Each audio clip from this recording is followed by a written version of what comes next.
75वं वर्ष 75 वर्षात आम्ही आधुनिक भारत पाहिला, आधुनिक टेक्नॉलॉजी पाहिली, आधुनिक मोबाईलपासून चिठ्ठीपासून तर मोबाईलपासून तर अँड्रॉइडपर्यंत हा देश एक प्रगतिशील देशमध्ये 75 वर्ष पूर्ण झाले. आज 75वा गणतंत्र दिवस आहे. या गणतंत्र दिनानिमित्त आज आम्ही आलो आहे मतिमंद शाळेमध्ये, जिथं मतिमंद शाळेंच्या बरोबर खापरखेडचे सरपंच अमर भैया जैन, हमारे वरिष्ठ पत्रकार, संपूर्ण ग्रामपंचायतचे सदस्य मुसळे सर आणि मॅडम प्रिन्सिपल मॅम, या सर्वांनी आज इथे गणतंत्र दिवस साजरा केला. सर्वात पहिले प्रथम नागरिक मी सरपंच मॅडम कडूया. मॅडम काय म्हणणार सर, आज गणतंत्र दिवस आहे आणि शुभेच्छा काय देणार आपण या 75व्या गणतंत्र दिवसानिमित्त? 75व्या गणतंत्र दिनानिमित्त सर्वांना माझ्याकडून हार्दिक शुभेच्छा. आपण पहिले स्वतःचा विचार न करता समाजातील, देशाचा, नंतरच व्यक्तीने आपला विचार करावा. कारण आपल्यासाठी बलिदान करणारे एवढे महान थोर पुरुष, त्यांनी स्वतःच्या घरचा विचार न करता, स्वतःचा विचार न करता देशासाठी आणि आपल्या सर्वसामान्य नागरिकासाठी त्यांनी आपल्या जीवाची आहुती, प्राणाची आहुती दिली. तसंच आपण आपल्याला तर देशासाठी तर नाही होऊ शकणार, परंतु आपण ज्या समाजात राहतो, ज्या परिसरात राहतो, त्यांच्यासाठी आपल्या हातातून जे चांगलं आणि व्यवस्थित घडेल, कोणाला आपल्यापासून फायदा होईल आणि त्यांचे मन समाधानी होईल अशी वागणूक करावी असे मला वाटते. आणि माझंही ध्येय तेच आहे की आपला समाज, आपला देश प्रगतिशील कसा होईल त्याकडे माझं पूर्ण लक्ष आहे. तसंच गावातील नागरिकांना सर्व सुखसुविधा कशा पुरवल्या जाईल, त्यांच्या समस्याचे कसे निवारण केलं जाईल, आपला गाव कसं सुशोभीकरण केलं जाईल याकडे पूर्ण माझं लक्ष आहे. आणि गणतंत्र दिनाच्या सर्वांना हार्दिक शुभेच्छा. तर कुठेतरी ते बी जास्त वापर केला, त्याचा यूज तुम्हाला कसा करायचा आहे किंवा मुलांना तर कळत नाही, पण त्या प्रसारमाध्यमामध्ये म्हणजे पॅरेंट्सचं लक्ष देणं गरजेचं आहे की आपला मुलगा अँड्रॉइड फोन किंवा काही पण जे साधन साहित्य वापरत आहे प्रसारमाध्यमांची, त्याचा तो कसा यूज करत आहे. तर त्यामध्ये थोडंसं आवर्जून लक्ष दिलं पण बेनिफिट चांगलेच आहेत प्रसारमाध्यमांचे. आता ज्यांचा सत्कार झाला, ग्रामपंचायत सदस्य नवनिर्वाचित आहेत, काय म्हणणार सारिका वहिनी आजच्या कार्यक्रमाच्या निमित्ताने? आजच्या कार्यक्रमाच्या निमित्ताने मी सर्वांना आधी 75व्या गणतंत्राच्या हार्दिक शुभेच्छा देते आणि तुम्ही विचारलेल्या प्रश्नाचं उत्तर देण्याचा प्रयत्न करते की आपण जे टेक्नॉलॉजीचा उपयोग करत आहोत, आपल्याला डिसाईड करायचं आहे की आपण त्या टेक्नॉलॉजीचा उपयोग करायचा आहे की दुरुपयोग करायचा आहे. जर आज मतिमंद शाळेमध्ये उभी आहे आणि यांचा जर विचार करायचा म्हटलं तर मतिमंद मुलांना जर एखाद्या मुलाला कसं शिकवायचं आहे, जर एखाद्याला कळलं नाही तर आज आपण आधी कसं आहे 2-4 लोकांना विचारलं, त्यांना जे समजलं ठीक आहे, नाही तर आपण मागे राहत होतो. पण आज टेक्नॉलॉजीमुळे लगेच जर मी एखाद्या मुलाला हँडल करत आहे पण दुसऱ्या मुलाला दुसऱ्याने हँडल केलं असेल, मला जर प्रॉब्लेम होत आहे तर लगेच आपण त्यांच्याशी कॉन्टॅक्ट करून टेक्नॉलॉजीमध्ये कसे ते त्यांना टीच करत आहे, त्या मुलांना कसं हँडल करता येईल हे आपण लगेच समजू शकतो आणि त्याच्यावर आपण टीच करू शकतो. आणि टीच केल्यानंतर आणि आमचे मतिमंद मुलं असो, अदरवाईज कुठलीही डिसेबिलिटी असो, तेही आपल्या समाजाचा घटक आहे.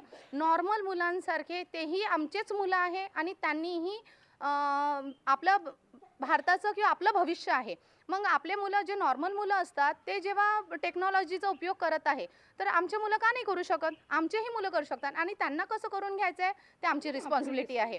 आमच्या मुलांना जे आम्ही शिकवणार ते नक्कीच शिकणार आणि त्यांना कसं शिकवायचं आहे ते आम्ही हे करू. आणि टेक्नॉलॉजीमुळे आमच्या मुलांना कसं असतं माहिती आहे का, त्यांना जरी समजत नसेल पण त्यांना वाद्य समजते, म्युझिक समजतं, तर त्यांना आम्हाला ABCD शिकवायची आहे तर आम्ही जर ते फन वेनी जर आम्ही त्यांना शिकवलं तर डेफिनेटली ते शिकतात. आपल्या नॉर्मल मुलांसारखं नाही पण डेफिनेटली ते शिकतात. तरी मला असं वाटतं की आपल्याला डिसाईड करायचं आहे दुर्गुण घ्यायचं आहे की चांगला गुण घ्यायचा आहे आणि चांगला गुण घेणं खरंच चांगलं असतं आणि या मुलांसाठी टेक्नॉलॉजी मस्ट आहे, छान आहे. आणि हा आपला 75वा जो प्रजासत्ताक दिवस आहे, यामध्ये आपल्या देशाला सगळ्यांना जे अधिकार दिलेले आहेत, लोकांना अधिकार दिलेले आहेत की प्रधानमंत्री, मुख्यमंत्री असो किंवा एक लोकप्रतिनिधी असो, यांना निवडण्याचे अधिकार ते जनतेला दिले आहेत. खरंच आपला देश लोकतांत्रिक देश आहे आणि हा लोकतांत्रिक देशामध्ये एक सामान्य नागरिकांना या प्रकारच्या ज्या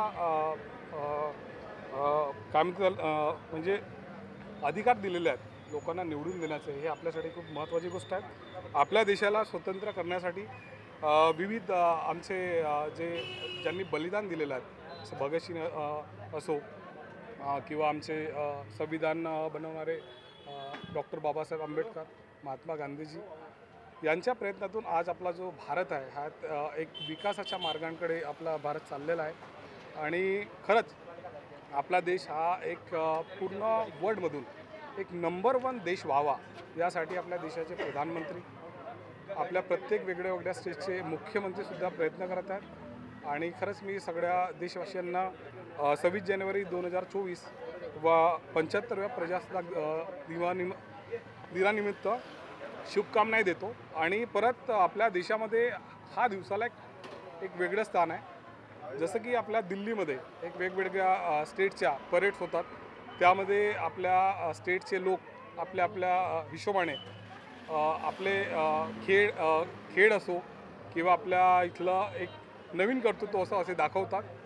आणि खरंच आपल्या देशामध्ये गरिबी, बेरोजगारी, निष्कर्ता, ग्लोबल वॉर्मिंग, असामान्यता या सगळ्यांकडे आपल्या देशाचं लक्ष आहे. आणि माननीय प्रधानमंत्री मोदीजी या सगळ्या गोष्टींना एक खूप सुलभ रीतीने सगळ्या गोष्टींचा एक मार्ग काढत आहेत. त्याबद्दल मी हार्दिक अभिनंदन करतो. मिळाल्यानंतर संविधानामध्ये कोणाला काय सवलत दिली त्याच्यामध्ये डॉक्टर बाबासाहेब आंबेडकरांनी कोणत्याच गोष्टीचा विचार न करता सर्वांना समान हक्क देण्याचा प्रयत्न केला. आणि सर्व जाती धर्मांना आणि देश कसा वाढेल, देशाची उन्नती कशी होईल याकरता त्यांनी आपले विचार मांडले. हम डिजिटल इंडिया की तरफ बढ़ रहे हैं, जो पूरे देश में जो हमारा अस्तित्व है, हमारे देश के पंतप्रधान नरेंद्र भाई मोदी जी ने परम पूज्य बाबा साहेब आम्बेडकर के संविधान को साक्षी मानते हुए और उनको रख कर पूरे जो देश के अंदर में जो एक नया युग लाने का प्रयत्न किया है. और इस नए युग में हम अच्छी सांस ले रहे हैं. जो अभी तक हम घुट के मतलब हर क्षेत्र में हमारा ये होता था, दमन होता था, वो दमन से हम बचकर आज हमारे देश के पंतप्रधान ने हमें शाइनिंग इंडिया की तरफ बढ़ाया हुआ है. जो हमने शाइनिंग इंडिया का पहले जो नारा लगाया था वो सही में आज हमको शाइनिंग इंडिया की तरफ बढ़ते हुए दिख रहा है. और ये परम पूज्य बाबा साहेब आम्बेडकर के संविधान के को ही हमने कहीं पर भी हमारे देश में ऐसा दिखता नहीं कि हमने उनके संविधान को कहीं तोड़ मरोड़ा है. कहीं पर भी उनके संविधान की रक्षा करते हुए इस देश की आगे प्रगती की है. सर्वप्रथम देशातील सर्व नागरिकांना 75व्या गणतंत्र दिवसाच्या हार्दिक शुभेच्छा. गेल्या 75 वर्षाच्या पदार्पणामध्ये आपण जे पदार्पण करत आहोत त्यामध्ये देशाचे पंतप्रधान माननीय नरेंद्रभाई मोदी यांनी आत्मनिर्भर Bharat, digitalisation, shining India, Beti Padhao Beti Bachao अभियान या अंतर्गत भरपूर अशी प्रगती देशाने बघितलेली आहे. देश लवकरच एक विकसित भारत म्हणून आपण उदयास आलेलो आहोत आणि लवकर आपण अमेरिकेनंतर दुसऱ्या नंबरचं स्थान ह्या देशात प्राप्त करणार आहोत. आता आपण 3 नंबरवरती आहोत, पण लवकरच आपल्याला आता चायनाला मागे टाकून 2nd नंबरवरती पदार्पण होणार आहे. हे एवढंच 75 वर्षामध्ये भारताची जी उन्नती आहे ती अतिशय देखणीय अशी उन्नती आहे. आज देशातील विकसित राष्ट्रांमध्ये आपलं नाव घेतलं जात आहे. ही होणारी प्रगती हे माननीय पंतप्रधान नरेंद्रभाई मोदी यांच्या नेतृत्वामध्ये दिवसेंदिवस आपण करू अशी अपेक्षा आहे. मेरे साथ अंकल जी क्या शुभकामना देंगे आज? आज हम ये शुभकामना देंगे कि हम आज चांद पे पहुंच गए हैं. बाबा साहब अम्बेडकर के संविधान से चलते चलते हम चांद पे पहुंच गए हैं. यही शुभकामना है. मेरे साथ में युवा मोर्चा के जिला अध्यक्ष है. सर, इन्होंने कहा है कि हम लोग ने बेटी बचाओ बेटी पढ़ाओ, हमने डिजिटल इंडिया देखे. युवाओं की बात की जाए, अभी भी युवाओं को काम नहीं है. हमने अपनी खापरखेड़ा की बात की थी, औद्योगिक क्षेत्र खापरखेड़ा में, तो कहीं लगता है कि युवाओं को जो बहुत सुशिक्षित युवा है इनमें अभी तक काम नहीं है. इस बारे में भी आप लोग ने इस पर सोचना चाहिए. सबसे पहले तो सबको गणतंत्र दिन इनकी बहुत बहुत शुभकामनाएं. आज बाबा साहेब आम्बेडकर, परम पूज्य बाबा साहेब आम्बेडकर के संविधान के नियुक्ति की है. उनके माध्यम से वो सामान उनको 15,000 रुपये का फ्री ऑफ कॉस्ट, बिना गारंटी बिना वारंटी गवर्नमेंट के माध्यम से. ये तो आपकी योजना है, प्रधानमंत्री जी की योजना है. मैं खापरखेड़ा की औद्योगिक क्षेत्र की बात की तो युवा, अब वो तो समय की बात है ना। नहीं, औद्योगिक क्षेत्र में अभी कैसा है, अभी जिसके हिसाब से अपना पॉपुलेशन बढ़ रहा है, जिसके हिसाब से अपनी लोक संख्या बढ़ रही है, काफ़ी सारे बेरोजगार है, एजुकेटेड लोग हैं, उसके माध्यम से अभी हमारे जो बनाए हैं पराग जी कपड़े जो हमारे रोजगार के संयोजक है, उनके माध्यम से काफ़ी सारे रिक्रूटमेंट अधिकांश तो बाहर के लोग हैं ना आशीष जी। नहीं, वो तो हो गया वहाँ पे, पर इतना जितना वैकेंसी चाहिए वहाँ पे, जितना वैकेंसी अवेलेबल इसमें लोकल में नहीं है। अपने ग्रामीण नागपुर के जो खापरखेड़ा के है, जो खापरखेड़ा में पावर प्लांट है, वहाँ के अधिकांश लोग नहीं है, बाहर के गांव के हैं। आप अगर आईटीआई में लगा के देखिए तो सबसे ज़्यादा बाहर के लोग में, तो इसके लिए आपने प्रयास नहीं करना चाहिए।